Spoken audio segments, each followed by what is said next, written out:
Okay, in this fancy schmancy little manual I got here, I found the slope indicator kit section. Talks about installing it, and I guess if you already have a 70.4112, you take that out and install this model, which I guess I got the 70.4140. Number's higher, so I'm going to assume it's a newer model. Kind of cool when you read this. Here's all the parts, the tools you need up top, which I know is going to be small. You all can't read, but you don't need to read. We're not changing anything. Bunch of stuff on the left you don't need to see, but then they talk about the last step, 17, of installing. Calibrate the gauge is instructed in the slope gauge setting and operation section.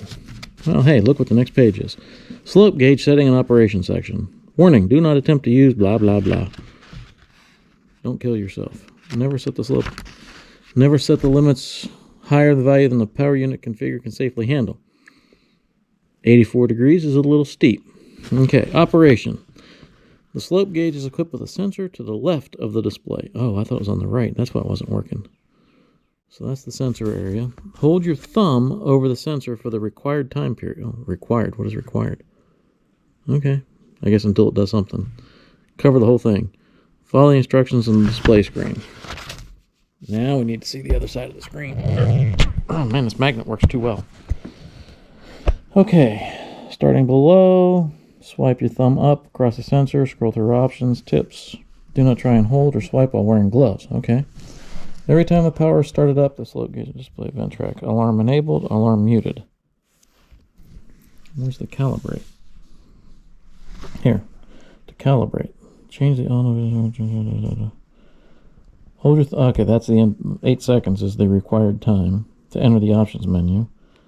Swipe up or swipe up to cycle through the menus. Every swipe up is one page on the menus, I guess.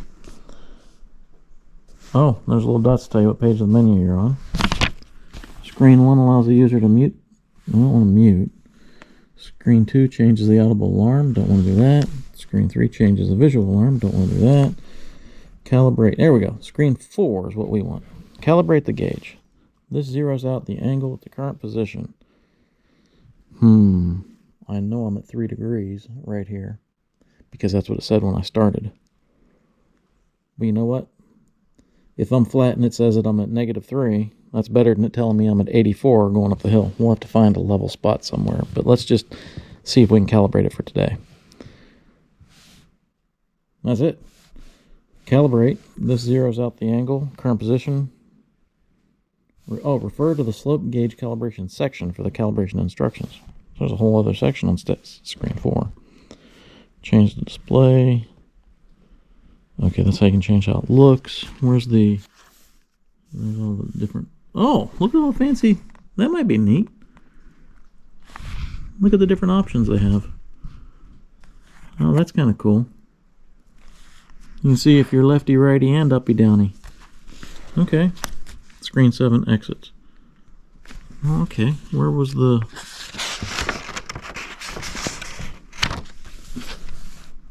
Refer to the slope gauge calibration section for calibration instructions. Slope gauge calibration section. That's it.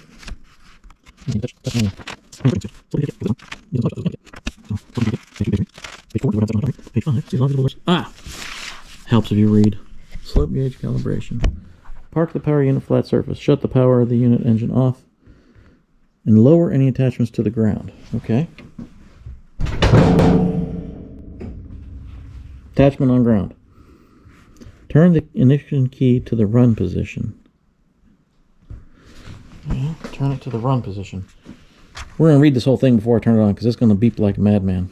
Hold your thumb over the slope sensor until the screen displays a warning message, then remove your thumb.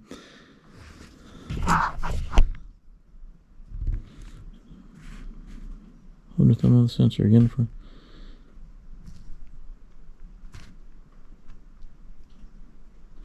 Okay. This almost sounds like you do something different than what on the left over here. Screen 4. Hold your thumb over the sensor until the screen displays a warning message, then remove your thumb. If the requirements in the warning message are met, If the requirements in the warning message are met, hold your thumb over the sensor again. If the requirements are met. I guess the requirements is this stuff up here. We're parked. We're flat-ish. We have the power off. We have the attachment lowered. Okay, so we'll hold our thumb until we get the warning message. Then we'll hold our thumb some more, I guess. When the screen changes to say calibration successful, move your thumb. The gauge will automatically return to the selected display screen. Okay. Well, let's give it a go and see what happens here. So, I don't know if there's a good way for me to... Oh, hey, check that out. Magnet. Can I still... Yeah, I can still put my thumb there. So we're going to hold our thumb, run position.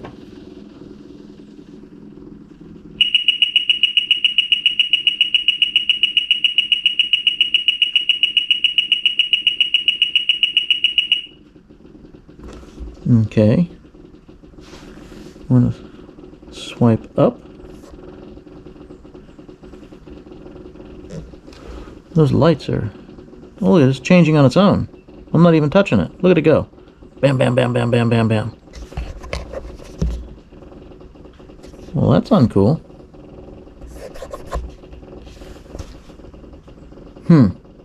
I guess we're not recalibrating it.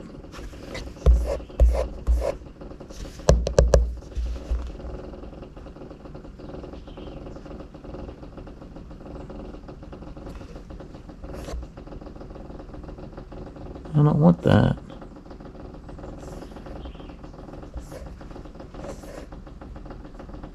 No.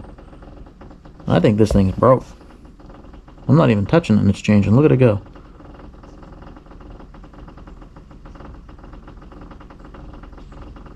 Yeah, we're going to call it broke. Let's try one more time. Hold our thumb.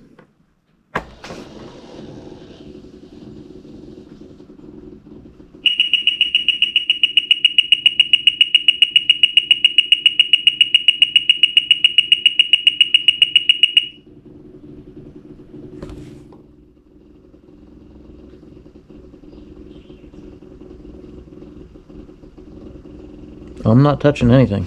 My hand's right here.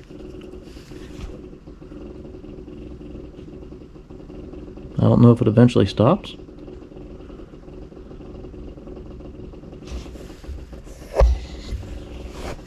Just make sure it's clean.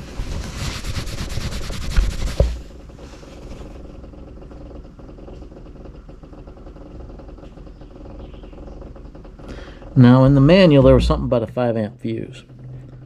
So what I might do, just so I can use this machine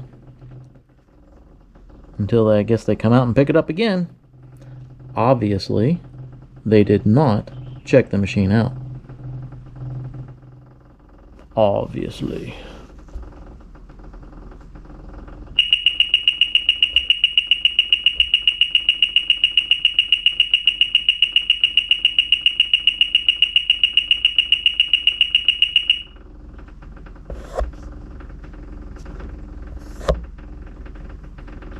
This is kind of like a spin wheel on a mouse. If you whoop, and then it keeps going.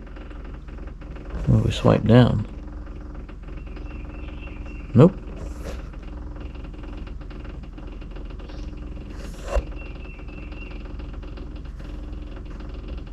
Okay, so if I hold my finger, look, it stops.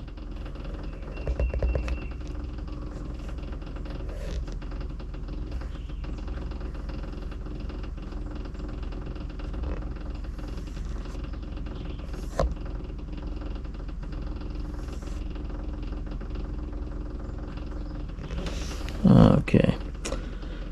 All right. We're going to find that 5 amp fuse and pull it.